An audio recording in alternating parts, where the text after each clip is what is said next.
প্রশ্ন পাওয়ারপয়েন্টে স্লাইড কি? উত্তর সহজ ভাষায় বিষয়টি কি? পাওয়ারপয়েন্টে স্লাইড হল একটি প্রেজেন্টেশনের একক পাতা বা ইলেকট্রনিক পৃষ্ঠা। আপনি যদি একটি প্রেজেন্টেশনকে একটি আস্ত বই হিসেবে কল্পনা করেন, তবে স্লাইড হল সেই বইয়ের একটি পাতা।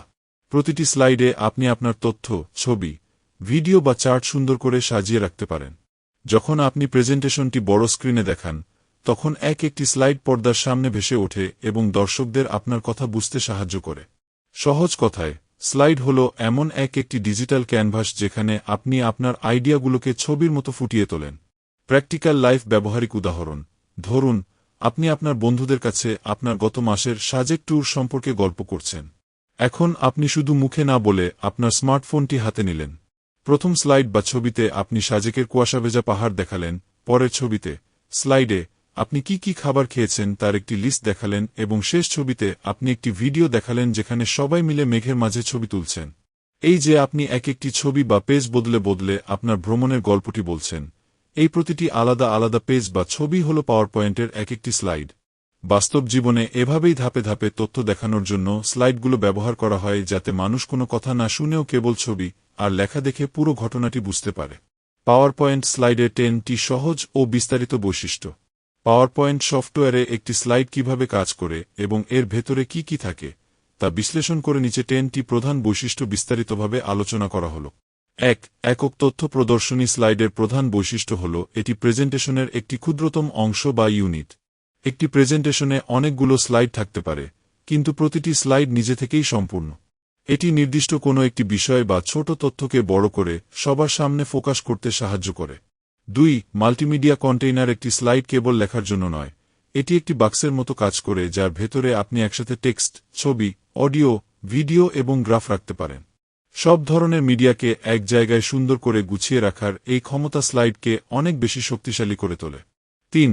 লেআউট ডিজাইন সুবিধা প্রতিটি স্লাইডে তথ্য সাজানোর জন্য আলাদা আলাদা লেআউট থাকে। যেমন শিরোনামের জন্য এক ধরনের বক্স, আবার ছবি আর লেখার জন্য অন্য ধরনের বক্স। এই আগে থেকে করা ডিজাইনগুলো ব্যবহার করে আপনি খুব সহজেই আপনার তথ্যগুলোকে পেশাদারভাবে সাজাতে পারেন। 4. ব্যাকগ্রাউন্ড কাস্টমাইজেশন স্লাইডের পেছনের দৃশ্য বা ব্যাকগ্রাউন্ড আপনি আপনার পছন্দমতো বদলাতে পারেন। আপনি চাইলে কোনো সলিড রং দিতে পারেন, আবার সুন্দর কোনো ছবি বা গ্রেডিয়েন্ট ইফেক্টও ব্যবহার করতে পারেন। এই ব্যাকগ্রাউন্ডই মূলত আপনার পুরো স্লাইডের মুড বা পরিবেশ তৈরি করে দেয়। 5. স্লাইড ট্রানজিশন ইফেক্ট একটি স্লাইড শেষ হয়ে যখন অন্য একটি স্লাইড স্ক্রিনে আসবে, সেই আশার স্টাইলটি হল ট্রানজিশন। এটি স্ক্রিনে স্লাইড বদলানোর সময় একটি চমৎকার আবহ তৈরি করে, যা দর্শকদের চোখের পলকে আপনার পরবর্তী তথ্যের প্রতি আগ্রহী করে তোলে। 6. এলিমেন্ট অ্যানিমেশন স্লাইডের ভেতরে থাকা ছবি বা লেখাগুলো কিভাবে নড়াচড়া করবে তা অ্যানিমেশনের মাধ্যমে ঠিক করা যায়। লেখাগুলো যদি নিচ থেকে ভেসে আসে বা ওপর থেকে ড্রপ করে, তবে প্রেজেন্টেশনটি দেখতে আকর্ষণীয় হয় এবং দর্শকদের মনোযোগ আপনার স্ক্রিনের দিকেই আটকে থাকে। 7. ডুপ্লিকেট ও রিঅ্যারেঞ্জিং আপনি চাইলে একটি স্লাইডকে হুবহু নকল বা ডুপ্লিকেট করতে পারেন এবং সেটির পজিশন বদলাতে পারেন। প্রেজেন্টেশনের মাঝখানে কোনো স্লাইড যদি দরকার না হয় তবে তা মুছে ফেলা যায়, আবার কোনো স্লাইডকে 3 নম্বর থেকে 1 নম্বরে টেনে আনা যায়। এই নমনীয়তা কাজকে অনেক সহজ করে দেয়। 8. স্লাইড নোটস বা চিটশিট প্রতিটি স্লাইডের নিচে নোটস লেখার জায়গা থাকে। এখানে আপনি প্রেজেন্টেশন দেওয়ার সময় কি বলবেন তার সারাংশ লিখে রাখতে পারেন। এটি স্লাইড দেখানোর সময় স্ক্রিনে আসে না, কিন্তু আপনি নিজে আপনার ল্যাপটপ স্ক্রিনে দেখে সাবলীলভাবে কথা বলতে পারেন।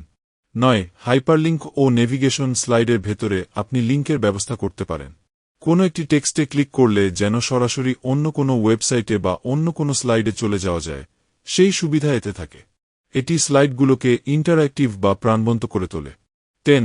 অটোমেটিক স্লাইড শো পরিশেষে স্লাইডগুলোকে একটি রুটিন বা টাইমার দিয়ে অটোমেটিক চলতে সেট করা যায়।